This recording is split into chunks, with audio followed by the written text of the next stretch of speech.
Before I call the member for Swan, I remind the House that this is the honourable member's first speech, and I ask that the House extend to him the usual courtesies.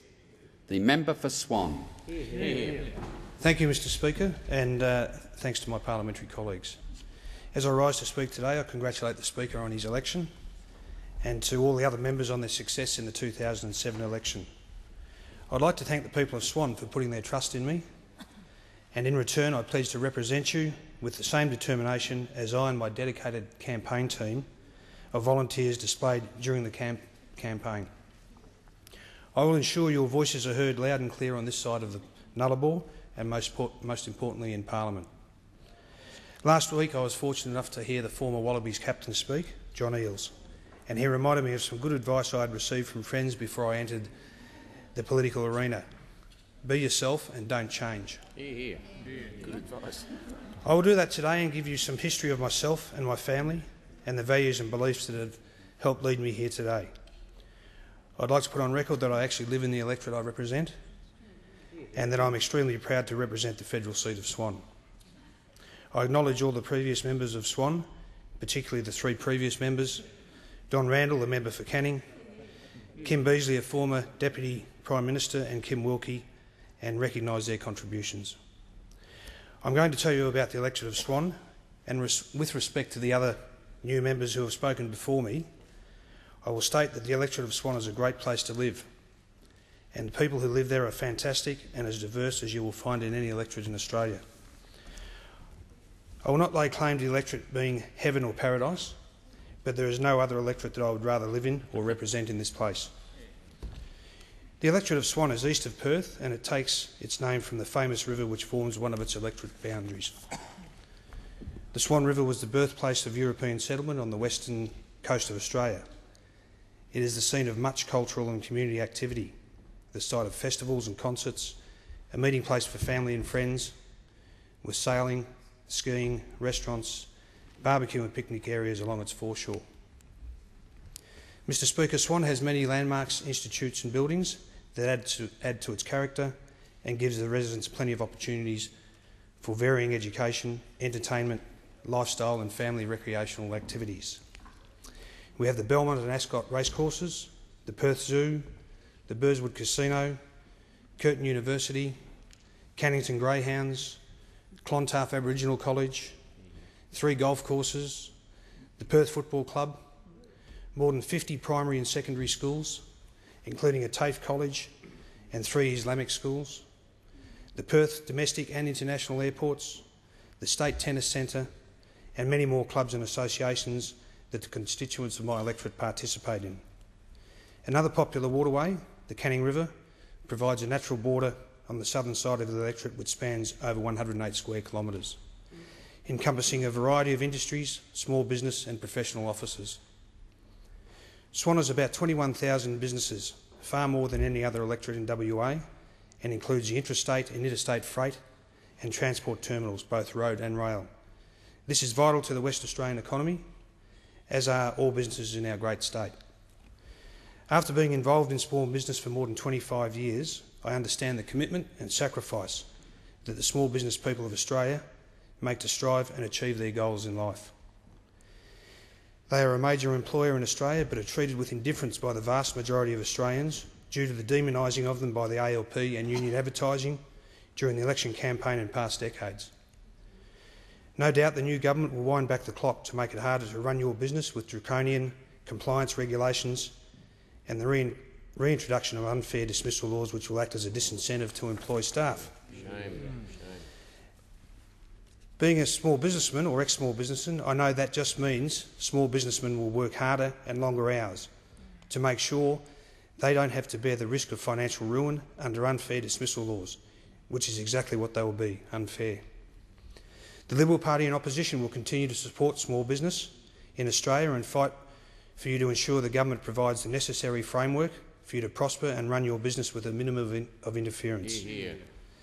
The demographics in Swan are broad, with diverse ethnic groups, Asian, Middle Eastern, European and Indigenous Australians. The issues in Swan are just as broad, with crime and antisocial behaviour, road infrastructure problems, healthcare, mental health care, aged care and protecting our unique waterways and natural environment. These are the major concerns which figure prominently across the electorate. On the matter of health, the Labor state government is planning to close the Royal Perth Hospital, which services many of my constituents. There is a groundswell to prevent this happening, and I have joined the fight. The airports and access highways could be described as infrastructure bottlenecks due to the lack of commitment from a state Labor government bursting at the seams with budget surpluses. The airports and highways in Swan are the gateway to Perth and Western Australia for both interstate and international visitors, and could only be described as inadequate when compared to other cities around the world. I urge the government to bring forward the commitment it made to Swan during the election to upgrade the Great Eastern Highway. During the election campaign, as I have with my life, I have met people who have inspired me and helped shape and mould my values in life. In the gallery today as my guest is a gentleman I met during that campaign. In 2007, this man had his and his father's medals stolen from him and they were not recovered. I approached the Defence Minister of the day, Brendan Nelson, to replace them, and he arranged to have the medals reminted and then personally presented them during a visit to WA. This man's name is Fred Harper. He lives in the suburb of Redcliffe in Swan, and he is a remarkable man. Fred was born in South Australia on the 4th of April 1907. His family moved to WA, and at the age of 7 he was removed from his family by the state and placed in the Clontarf Boys' Home. Fred tells me that he escaped from Clontarf with another 25 boys, and once they had been found, he was placed with the Christian Brothers. Fred served with the ADF during World War II and left Fremantle in 1941 on the Queen Mary. Fred was stationed in the Middle East, in Palestine and Egypt. He also served in Java and Ceylon. Fred has many stories which I would love to tell the House, but maybe he should put them in a book as he seems to have time on his side. Fred and the men and women of Australia who laid their lives on the line for all Australians to continue to live the lifestyle and the freedoms we now enjoy are the true heroes of this nation and must never be forgotten. I honour you, Fred, and it has been a privilege to have been able to bring you to the Australian Parliament House. Please enjoy the rest of your trip and your visits to the War Memorial and the Museum. On a similar vein, at the tender age of 6 months, I was removed from my family and placed in a baby's home and made a ward of the state in Victoria until I reached the age of 18. Nearly 50 years on, it is remarkable to reflect on just how far we have progressed as a nation in our short but proud history, and that I can stand here amongst Australia's leaders as an equal. It has set in concrete my belief that we are the land of a fair go, where we are not afraid to back the underdog, with that sense of hope that he or she may achieve something special. I know that not all people who have been through a similar experience as myself or the Fred Harpers of this world during their childhood will go on to stand in federal parliament. But these experiences in life should not stop anyone from achieving their goals out there, and there are plenty of good people, achieving their goals in a nation such as ours. I hope that our story can inspire young children going through the same experience, now that they can still achieve great things with their lives, and there are plenty of good people out there willing to back them. My first priority as the member for Swan will be to pursue the Rudd-Gillard government to make good all the promises it made for the Swan electorate during the recent election campaign. These include upgrading the Great Eastern Highway, more than $1 million for crime prevention initiatives in the city of Belmont, the installation of lights at the FTEL Oval, home of the Mighty Demons, who won their first premiership in 1907, the year Fred Harper was born, funding for the restoration of the historic Old Mill in South Perth, and a Medicare office in Belmont. I was born in Melbourne as the sixth child of 10 in the Dix family. As I mentioned previously, my mother and the state had placed me in a baby's home at the age of 6 months. 2 of my older siblings were also in foster care, and a younger brother was adopted out, who to this day I've never met. I did not meet my father until I was 23 years old, and some of my siblings until I was 35. I was fortunate enough to be fostered by the Irons family at the age of 3. My foster father David was a church minister and went on to be a social worker, and my mother Mary was also a social worker. Because of their commitment to helping people who were going through tough times, I was given a start that many other children in my situation never had. I grew up in Box Hill in the federal electorate of Chisholm, then known as Deakin, in what would be described as a middle-class area, with many of its residents working in the manufacturing sector or as tradesmen. There was a perception that the bosses, no matter whether they were small or medium-sized businesses, were wealthy and were tight-fisted towards their workers. This perception still exists today and is promoted by the ALP and the unions. It wasn't until I operated my own small business in Perth many years later that I found out just how difficult it was to be the boss. Contrary to what I was always been told, being the boss wasn't a licence to print money. It was hard work, there were plenty of bills to pay, and every one of your workers' livelihoods depended on the decisions you made on a daily basis. This was my introduction to Liberal politics, where people were rewarded, not envied or chastised, for their initiative and enterprise. The rights of the individuals are valued and respected, as is the freedom of association. It would probably not surprise you then that both my sets of parents were Labor supporters. My biological dad was a member of the old Painters and Dockers Union, and my uncle Bob Dix was actually the secretary of that union for some time. He was believed to be one of the few secretaries of that union that died of natural causes. Yeah, true. Yeah, very true. Yeah. I'm still sure that even though 3 of my parents have passed away, they would be extremely proud that their son is now a Member of Parliament. Yeah. After finishing my apprenticeship, I left my employer and did various jobs, which included digging sewers, shovelling chook manure out of a farm in Hastings, working a jackhammer inside an abattoir in Dandenong, and then 18 months on the roads for the Gas and Fuel Corporation in Victoria. In 1981, I packed my bags and headed to Western Australia to play Australian rules football for East Perth. A great club steeped in tradition and full of values and principles I still carry with me today. While my football career didn't end up the way I imagined, the move to the West has been fantastic. I've also enjoyed mentoring and supporting young footballers in the past 10 years in my role as a junior coach at the South Perth Football Club and as Director for Junior Development at the Perth Football Club. It is one of the ways of giving back some of the support I received as a child. I believe sport has an important place in teaching our children the value of teamwork and discipline. With the rising incidence of obesity in our children and throughout the community, I encourage all parents to make sure their children are active and scoring goals, not just on the PlayStation, but on the field of sport as well. Another epidemic which we must seriously address as the nation's legislators is the growing binge drinking culture which we have inadvertently encouraged over many decades. When the rest of the world label us as heavy drinkers, we wear it as a badge of honour and brag how many we had the night before. We have fostered the development of a culture which looks to the weekend as a time to get smashed. It is a culture that we have accepted as a nation. While most of the community has condemned the use of illicit drugs in society, getting blind on the weekend is accepted as being part of an Australian. We might be losing the war against illicit drugs, but at least we are trying to mount a fight. We need a sustained assault on the binge drinking culture, and I support the alcohol toll reduction bill, and I urge the government to make responsible drinking part of their education revolution. A report released by the WA Health Department last month found that West Australians were drinking 30% more than they did 10 years ago. According to that report, 3,975 West Australians died from alcohol-related causes between 1997 and 2005, and that doesn't include road deaths. That's about 1 a day. One of these people who died during that time was my sister, Margaret Dix. My younger sister, Margaret, came to Western Australia about 7 years before her death, and we were able to develop a strong bond as brother and sister, which was earlier not possible. Margaret was drinking at the Rendezvous Observation City's lobby bar while catching up with a friend from Victoria on August 12, 2004, before she fell to her death from a 15-storey balcony at that hotel. Toxicology analysis indicated Margaret had a blood alcohol level of almost 7 times the legal driving limit. The bartender, bar manager and licensee were charged with 4 counts each of supplying alcohol to a drunk person. A magistrate later ruled they had no case to answer.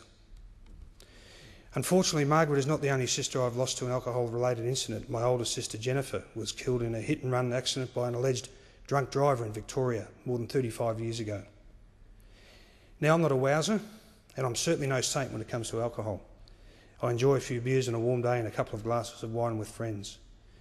But I strongly believe that we all have to work together in this Parliament with the states and the community to make binge drinking un-Australian. Changing the nation's attitude towards binge drinking cannot be achieved in the short term, but it must begin.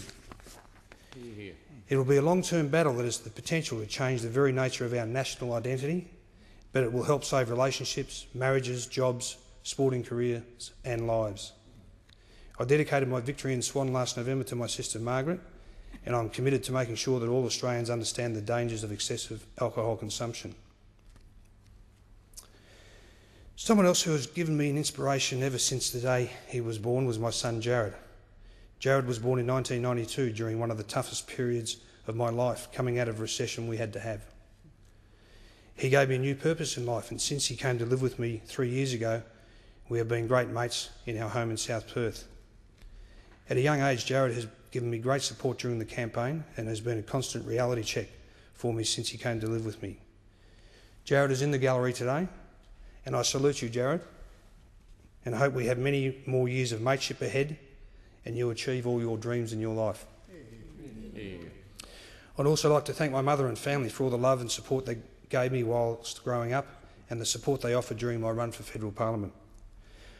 I've heard family mentioned many times in this House and would join in the chorus of how important families are to Australia and our way of life. There are many people who I have to thank for their assistance during the long and arduous election campaign. Some of my campaign team and my mates are in the gallery today, and I thank them again for their support and for travelling all the way from WA to be here today. I'm sure to miss some people, but I will never forget the fantastic and enjoyable ride to achieve the remarkable victory in the 2007 election in Swan. Keith Ellis, a small businessman with 6 kids. Keith turned 66 this month. Travis Burrows, a small businessman. Jim Crone, an Irishman who insisted we use the campaign motto of refuse to lose. Gordon Thompson, the boss. Richard Basham, John and Karen McGrath, the Tyler family, Adrian Lawson and my brother Rob Dix, Sandra Brown, Anne Jones, Sue Chown, Dawn Stratton, Helen Leslie, Colette Wiltshire, Paul Everingham, Robin Nolan, Danielle Blaine, the Liberal Party State President, Mark Neame, Jason Morocchi, Zach Kirkup and all the staff at Menzies House in WA, the local chambers and the CEO, Charles Bellow, all the federal ministers, members and senators who visited Swan during the campaign, Senators Eggleston, Cormann and Johnston, Darryl Lathwell and Lindsay Albonico, a couple of mates of mine who are here today as well, all my mates from the Florida Aquatic Recreational Cricket Club, all the members of my golf club who assisted with my campaign, Rob Dunn, who mentored me and gave me an opportunity in the early 80s, Swan Division in the Liberal Party who had the confidence in me as a candidate, and finally to John Howard, Peter Costello and the previous government who left this country in a better shape than when they inherited it in 1996.